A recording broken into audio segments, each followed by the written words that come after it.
Welcome to tonight's In Focus discussion on COVID-19 and Utah's real estate market. Joining us tonight to share her personal experience is Amy Shaffer, who is a resident of Clinton. Amy, thank you so much for being here and welcome to the show. Thank you. Thank you for having me. Yeah. Amy, you were living in Logan for 12 years when your husband got a job in Salt Lake City in 2019. He did. So you did, yes. Yeah, so you listed your home and then moved into a rental. You were eventually able to sell your home about 4 months later, but then you faced difficulties trying to buy a home. Could you tell us about the challenges that you experienced? Absolutely. You know, we signed a 6-month lease planning that when the lease ended, we would buy a home. And by the time the lease ended, the market was not anywhere what we ever expected it would be. And, you know, the housing prices skyrocketed, and the competition to try and get to a home and even get an offer in was insane. Now, at what point did you decide to give up your search for a new home, and why? So we looked all summer. We kind of worked with an agent. We played the Zillow thing, and we did the virtual tours and things. But by the time the children started back in school in August, we knew that we had to kind of stop. You know, we'd moved from Logan to Clinton in the middle of the school year, and we knew that we didn't want to do that again by trying to buy a home. So as soon as school started, the looking stopped. Yeah, there was a lot of factors that came into play there. Now, how has this process provided maybe more inconveniences for your family, or maybe put you in a less than ideal predicament? You know, the hardest thing is that our rent down here is double what we were paying for our mortgage up in Logan. So all of this money that we saved to put towards a new home is kind of dwindling away quicker than we thought, because we spend so much more down here to live than we did up there. Do you feel a little blindsided by the pandemic and its impact on Utah's real estate market? I mean, your family planned on moving before we even knew what COVID was. Yes, we were completely blindsided, and I think, you know, most of the country was. But yeah, we had this whole plan, and he got the job, and we came down, and we were just going to go from one house to the other, and we thought it was going to be no big deal, and yeah, this whole thing really threw us for a loop. We never expected to go back to renting at this point in our lives, so it's been definitely an eye-opening experience. Are you and your husband actively looking for a house now, or are you guys kind of passively looking? What are you guys doing right now? Right now, we're kind of more passively looking. Now that the kids are back in school, we sat down and we said, you know what, we can kind of toy with this, especially looking in the area that we live in now, where they wouldn't have to switch schools or anything like that. But we probably won't seriously look again until next summer. Okay, so is that how long you and your husband planned on renting? What's next for your family? Are you guys what factors are coming into play? Are you waiting until the market demand settles down? What are the factors that are kind of playing into your house search? Yeah, a lot of it is kind of waiting for the demand and the house prices. I mean, we expected it to be more expensive when we moved down here, but we didn't expect, you know, hundreds of thousands of dollars more expensive for smaller than we sold for. So a definite factor would be watching to see if the market even just stables a little bit more, you know, and then looking for something that suits a family. You know, when we bought 12 years ago, we didn't have children, you know, and now we have to take into account, you know, that we're buying for a growing family and, you know, children that are getting older. And, you know, we have to look at school zones and different things on that. So there's a lot of new factors that have going into being a second-time buyer, for sure. Looking back, has this been just an emotional roller coaster? How has this impacted you on a mental and emotional level? You know, the whole year, mentally and emotionally, have been a little out of control and unpredictable. But yeah, it's impacted us a lot. But at the same time, you know, we look around our neighborhood and we look at the so many other families that are doing the same thing we are right now. You know, we're kind of all in the same boat, and I think that that's helped.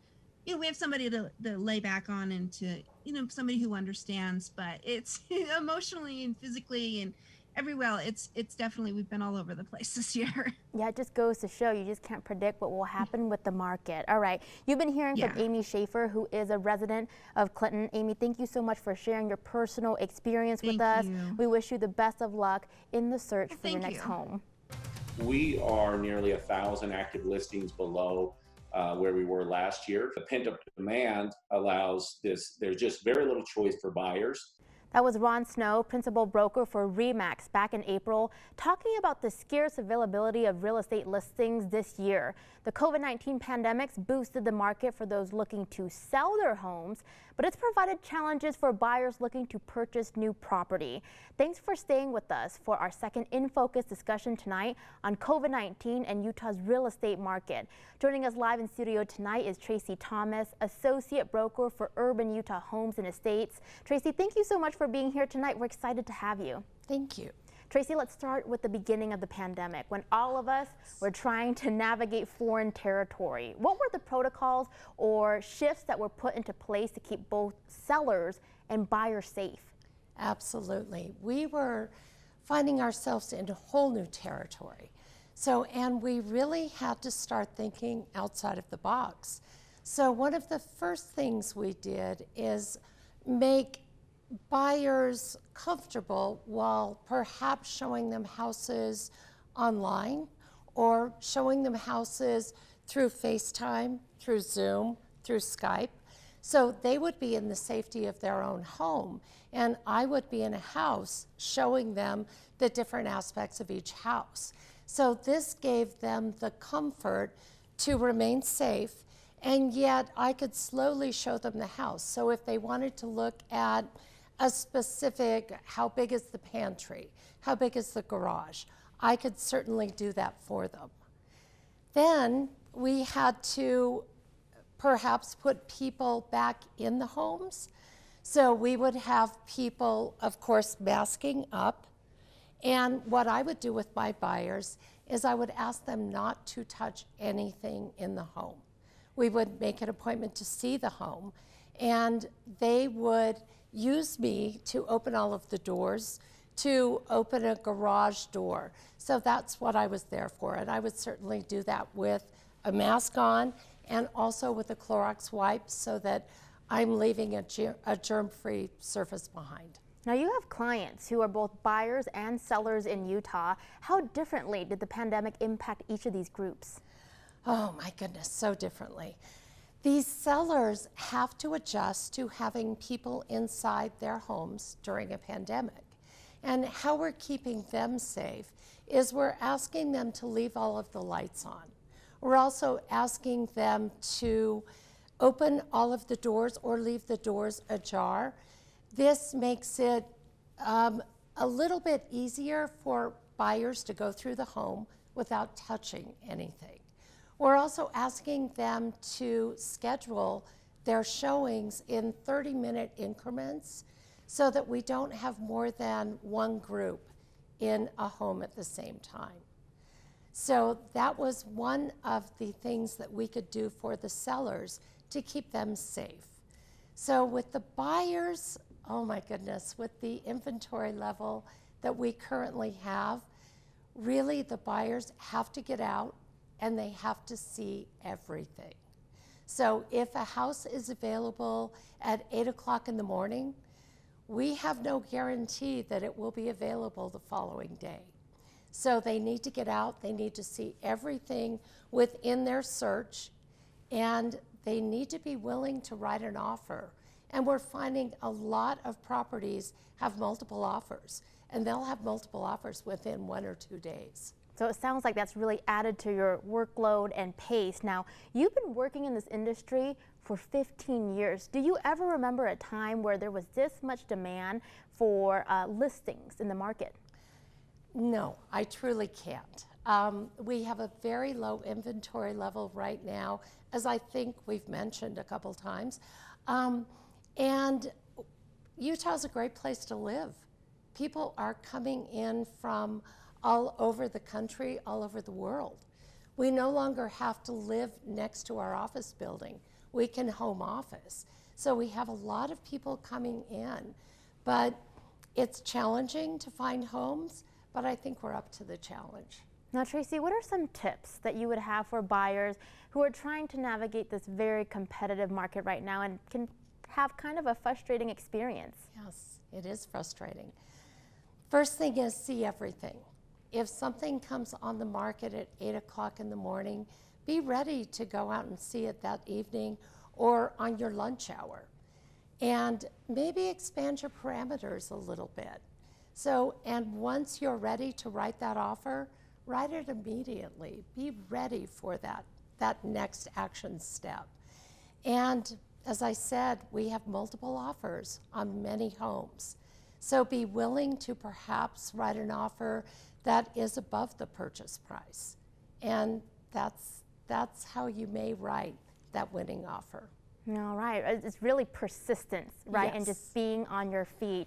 All right, you've been hearing from Tracy Thomas, associate broker for Urban Utah Homes and Estates. Tracy, thank you so much for joining us on the show and sharing your insight. Welcome to our third and final In Focus discussion tonight on COVID-19 and Utah's real estate market. Joining us now live via Zoom is Alicia Holdaway, the president for the Salt Lake Board of Realtors. Alicia, welcome to the show and thank you so much for being here tonight. Yeah, thanks for having me. The COVID-19 pandemic crippled some industries, but it also boosted others. The real estate industry is one of them. What kind of impact did COVID have on the market in Utah? Yeah, I mean, as you've been saying this whole segment, it's had a great impact in ways I don't know that we could have predicted. We had 3 months of steady decline right after the pandemic hit, and then a surge in sales starting in June. So it's had a great impact for sure. Are you seeing more homeowners looking to build than buy because of how high the market demand is? Yeah, I think definitely the demand for building is much higher. I don't know that building can make up for the demand, though. Building presents its own challenges and different red tape and lack of land and lack of trade workers, contractors to actually build the homes. So yeah, the demand there is higher as well, and we can't keep up with that demand either. Right, obviously it takes so much longer to build a house than to find a listing that you like and then move into it. What are some reasons we are seeing such a demand for home purchases during the pandemic? Well, home got really redefined, right? I mean, the pandemic hit and we all kind of redefined what home meant to us as we had stay safe, stay home orders. And you have people moving into Utah, which has been the case for several years, but that was heightened because the leash of being near your workplace was released. And for a lot of places indefinitely. But even locally, moving out of more urban areas into more suburban areas, wanting more space, out of condos into townhomes or single families, needing home office space, needing space for your kids, wanting recreation. I mean, there was just, home was so completely redefined when we all got sent home. It's just crazy to see how this pandemic has influenced all aspects of life. What states are you seeing people move in from, and why are people maybe fleeing these bigger states and coming to states like Utah? Well, the one we hear the most about all the time is California. And, you have somewhere so densely populated and so expensive and high property taxes. And, obviously they've been much more shut down than we have in Utah. I've had clients moving here and they already sent their teenagers to live with grandparents at the beginning of the year so that they could attend in-person school. So, that's having a great impact on why people are moving here. The access to recreation, when you can't travel, it becomes just that much more important what recreation and access to activities you have right in your own backyard. Well, Utah is the mecca for much of that, right? With our recreation activities and things of that nature. So California and Colorado and New York and Boston, there's lots of places that are highly densely populated that are coming here. I will say we are spoiled in Utah. I feel like we're in Mother Nature's playground. We actually set a record for home sales in a month this year. Can you tell us more about that? Yeah, July was a record month, over 2,000 sales. And when the pandemic hit, as realtors, we kind of anticipated that the typical spring market that we would see March, April, May would come in the summer, and it did, and with a vengeance. And for all the reasons we just mentioned. And so in July, we had over 2,000 home sales in Salt Lake County, which is a record. Tell me about the yearly sales. The top 2 best years for sales in Utah were 2005 and 2006, obviously before that 2008 recession hit. Do you think 2020 will beat that or maybe come close?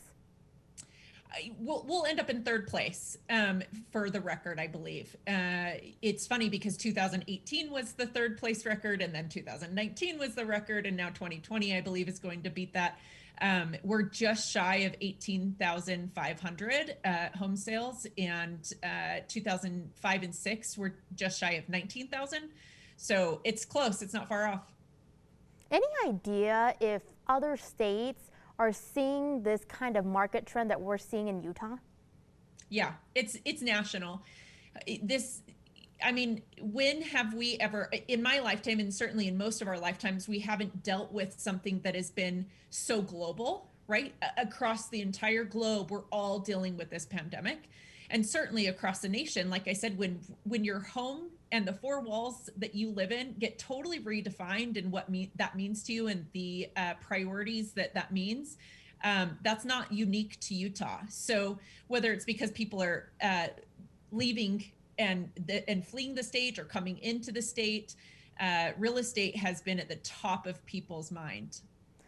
How do we handle all of this growth, and what does this mean for housing prices? Are we going to become another California?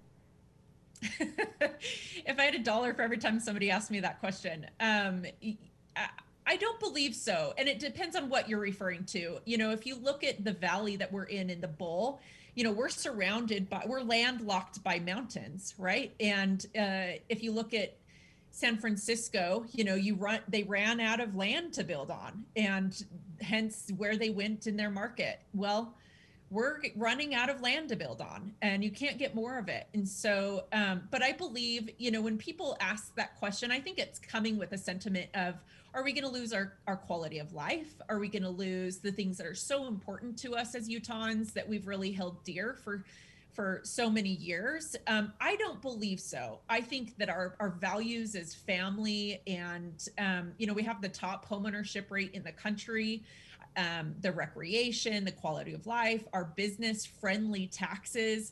You know, I think those things that really are bringing people here are going to stay put as long as our government, you know, helps it stay put. So. All right, you've been hearing from Alicia Holdaway, the president for the Salt Lake Board of Realtors. Alicia, thank you so much for being on the show tonight and providing your insight. No problem.